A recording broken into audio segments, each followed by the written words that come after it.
Good morning. Welcome to on our class CGPS। हम बच्चों आज 12वीं में आपका विषय जो है व्यवसाय अध्ययन के अंतर्गत आज 11वें भाग में आपको मैं प्रबंध की प्रमुख कार्य, उनके कार्यों की एक झलक। मैंने प्रबंध की कार्य आपको बताया था, सहायक कार्य भी बताया था बच्चों, आज उसी को देखेंगे। तो सबसे पहले देखेंगे प्रबंध की कार्य। प्रबंध की कार्य में पहले नियोजन का कार्यों का विवरण कैसा होता बताया आपको एक साथ समूह में। तो पहला विभिन्न जानकारी आंकड़े एकत्र करना, वर्गीकरण करना, विश्लेषण करना। दूसरा है उद्देश्यों को परिभाषित करना व स्पष्ट करना, किसके द्वारा? नियोजन के द्वारा। तीसरा है नीतियों निर्माण एवं स्थापना करना। चौथा है विभिन्न कार्यों का ढांचा तैयार करना। पांचवा है बजट स्वीकृति करना। छठवा जो है कार्य करने की विधि ढंग निर्धारित करना। ये होता है नियोजन के अंतर्गत। दूसरा है संगठन में कार्यों का वर्गीकरण, उसकी पहचान कराना। दूसरा है उत्तरदायित्व निर्धारण करना। तीसरा है अधिकारियों के भारण पालन का स्पष्ट व्याख्या करना। और चौथा है संगठन में संबंधों की स्थापना करना। फिर आता है तीसरा है नियुक्तियाँ, स्टाफिंग बोलते हैं इसको। कर्मचारियों की भर्ती करना, चयन, प्रशिक्षण, पदोन्नति, स्थानांतरण, उनके विकास बाबत कार्य करना। संचालन में निर्देशन देना। दूसरा पर्यवेक्षण करना। तीसरा योजना को सभी तक पहुंचाना। चौथा समस्याओं का समाधान करना। उसके बाद अभिप्रेरण, मतलब पहला नीतियों के अनुरूप कार्य हेतु प्रेरित करना। मौद्रिक एवं गैर मौद्रिक परिणाम की व्याख्या करना। तीसरा कर्मचारियों से चर्चा कर प्रशिक्षण देना। चौथा आवश्यक क्षतिपूर्ति कराना।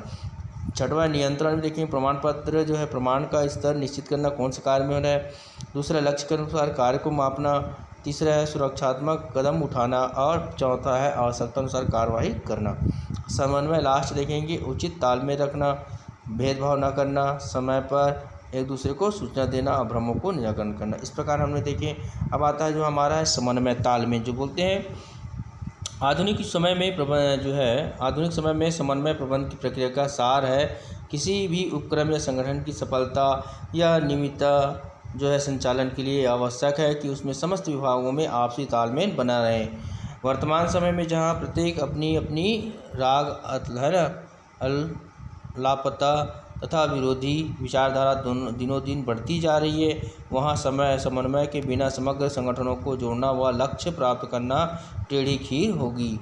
समन्वय को बोलचाल की भाषा में आपसी तालमेल कहा जाता है। बच्चों यहाँ पर हेवर्ट्स एवं जॉनसन के अनुसार बताया गया है, पुस्तक में लिखा है कि यह एक सिद्धांत है कि संसार के समस्त कार्य उसी समय सरलता एवं शीघ्रता से हल किए जा सकते हैं जबकि सभी व्यक्ति स्वैच्छिक सहयोग प्रदान करें, है ना, तभी हो पाएगा। एक हम परिभाषा देखेंगे समन्वय की परिभाषा आपका हेनरी फ्योल के अनुसार, किसी प्रतिष्ठान के कार्य संचालन को सुविधाजनक एवं सफल बनाने के लिए उसकी समस्त क्रियाओं में सामंजस्य स्थापित करना ही समन्वय है, सब में तालमेल बैठाना।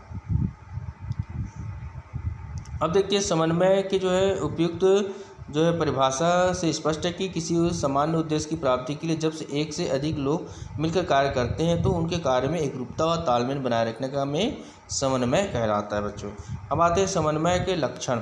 तो समन्वय की परिभाषा व उसके कार्यों के आधार पर समन्वय निम्न जो है लक्षण होते हैं। पहला, प्रबंध का कार्य मात्र नहीं अपितु सार भी है। खाली प्रबंध का कार्य नहीं होता मात्र, लेकिन अपितु सार भी है, यह सतत प्रक्रिया है। तीसरा है यह पूर्व निर्धारित लक्ष्यों की प्राप्ति के लिए किया जाता है हमको, है ना। चौथा है समन्वय कार्य उच्च अधिकारी द्वारा किया जाता है, बड़े कार्य के लिए, है ना, बड़े अधिकारी द्वारा।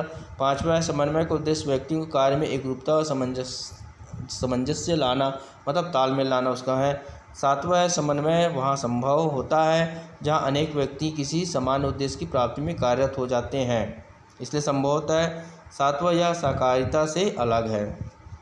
अब आते हैं समन्वय की प्रकृति। समन्वय प्रबंध का एक ऐसा घटक है जिसके अभाव में अन्य समस्त घटक उचित ढंग से कार्य नहीं कर पाएंगे, मतलब इसके बिना। तथा कभी कभी ऐसा भी हो सकता है कि वे घटक आपस में टकरा जाए, जिससे उपक्रम को ही अनावश्यक हानि होगी। समन्वय की प्रकृति अन्य घटकों से पृथक होता है, अलग होता है। समन्वय सभी घटकों के साथ उनके मध्य विद्यमान रहता है या नहीं, या रहना चाहिए, उसमें बताया गया है। समन्वय की प्रकृति के संबंध में निम्न बातों को ध्यान में रखना आवश्यक है। पहला, समन्वय संस्था के शीर्ष प्रबंध का उत्तरदायित्व होता है पहले से। दूसरा है समन्वय नेतृत्व में संबंधित कार्य का एक महत्वपूर्ण अंग है जिसकी अवहेलना नहीं की जा सकती। तीसरा है समन्वय एक प्रक्रिया है जिसके तहत प्रत्येक संस्था में कम या अधिक किंतु समन्वय आवश्यक रहता है। पांचवा, प्रबंधों को समन्वय बनाए रखने के लिए सतत प्रयत्नशील रहना चाहिए। 5वां समन्वय सामूहिक प्रयास है, व्यक्तिगत नहीं होता इसमें, है ना। 6वां सामूहिक लक्ष्यों की प्राप्ति बिना संभव नहीं है।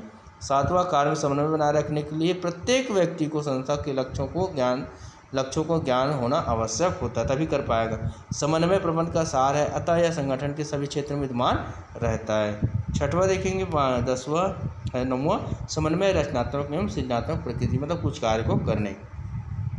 समन्वय का दिया गया आपको बच्चों, व्यक्ति, स्वामी, अंतरिक्ष व्यवस्था, अन्य तकनीकी, राष्ट्रीय अंतर्राष्ट्रीय व्यवस्था, इसमें आपको पढ़ेंगे समझ आएगा। अब देखेंगे समन्वय एवं सहयोग की सहकारिता। तो कुछ लोग में यह धारणा है कि समन्वय और सहकारिता सहयोग पर्यायवाची दोनों को बताया गया, किंतु यह धारणा गलत है तथा इन दोनों में पर्याप्त अंतर है। समन्वय एक प्रणाली है जबकि सहयोग एक विधि है।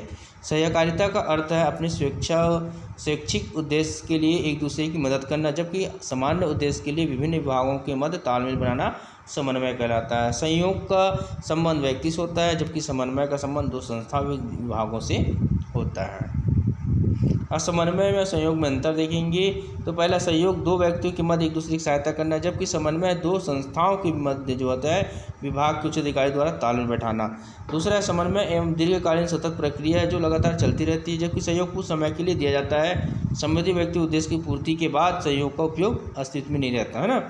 दूसरा, समन्वय एक व्यवस्था है जबकि सहयोग कार्य करने की एक विधि है।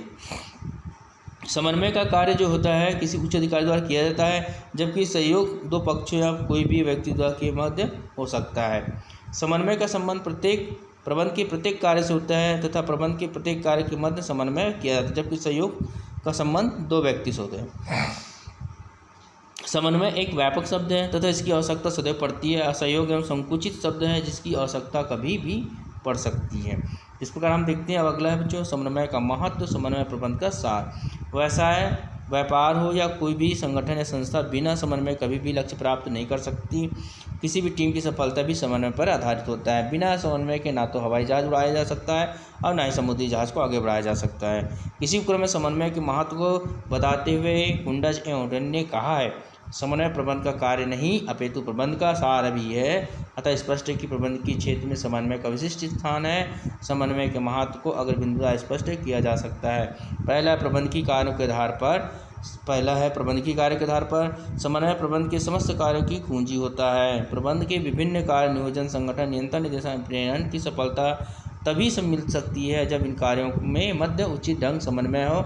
नियंत्रण की तकनीकी विधियों को प्रभावी ढंग से लागू करने के लिए नियंत्रण के विभिन्न स्तर पर समन्वय होना आवश्यक है। इस प्रकार बिना उचित से समन्वय के नियोजन करना, लक्ष्य प्राप्त करना कठिन है। इस प्रकार प्रबंध के कार्य में विभिन्न कार्यों का आधार समन्वय माना जाए। उपलब्ध साधनों का सदुपयोग करना, मतलब किसी भी संस्था या उपक्रम में विकास के साधन सीमित होते हैं तथा इनका अधिकतम उपयोग हो, इसके लिए उत्पादन के विभिन्न साधनों के मध्य समन्वय आवश्यक है। उचित समन्वय से कार्य में पुनरावृत्ति तो नहीं होती है, जिससे धन, सामग्री व समय की बचत होती है तथा उपलब्ध साधनों का उचित अधिकतम उपयोग संभव होता है। तीसरा है मानवीय संबंधों की स्थापना। किसी भी कार्यक्रम की सफलता के लिए मधुर मानवीय संबंध का होना आवश्यक होता है। मधुर संबंधों के बिना प्रत्येक व्यक्ति अपने अपने राशि अलापेगा, अर्थात अपनी अपनी इच्छा से कार्य करेगा, जबकि समन्वय के रहने से आपसी संबंध में मधुरता आती है व कार्य निपटारा शीघ्र व अच्छे से होता है। और J.R. टेरी के अनुसार अच्छे समन्वय से संस्था में अच्छे कर्मचारी की बढ़ोतरी होती है तथा वे संस्था में बने रहते हैं। एकता को बल, है ना, एकता का बल मतलब समन्वय रहने से क्या होता है, उचित तालमेल बना रहता है। उचित तालमेल से कर्मचारियों में भी एकता बनती रहती है तथा एकता से ही शक्ति प्राप्त होती है और शक्ति से विकास के मार्ग खुल जाते हैं। अतः समन्वय में से विकास होता है तथा प्रबंध कर्मचारियों में एकता बनी रहती है। 5वां, विकास को बढ़ावा, मतलब एकता से किसी भी संस्था या व्यवसाय का विकास उस समय ही संभव होता है जब वहाँ के उत्पादन के समस्त साधनों और भागों के मध्य उचित समन्वय हो। समन्वय के बिना विकास की बात करना रेत पर महल बनाना जैसा होता है। समन्वय से विकास की गति तीव्र होती है। 6वां लास्ट है बच्चों आपका पूरा पार्ट जो है, प्रमाप एवं विशिष्टीकरण को प्राप्त करना, मतलब जैसे अपने उत्पादन के स्तर को निर्धारित प्रारूप में या प्रमाप पर लाने के लिए सभी वर्ग उचित साधनों में उचित समन्वय आवश्यक है, ताकि एक दूसरे को जो है समस्याओं को सुनकर या देखकर उनका क्या कर सके, समाधान किया जा सके। इस प्रकार उचित प्रभाव प्राप्त हो जाने से विशिष्टीकरण की स्थिति को बढ़ावा मिलेगा व विशिष्टीकरण के लाभ उपक्रम को प्राप्त होगा। इस प्रकार हमने देखे बच्चों आपका पूरा 12वीं के जो है अध्याय 1 आपका समाप्त हुआ। अब नेक्स्ट अध्याय सेकंड अध्याय में नेक्स्ट भाग में आपको पढ़ेंगे, है ना बेटा। गुड डे बेटा आज के लिए।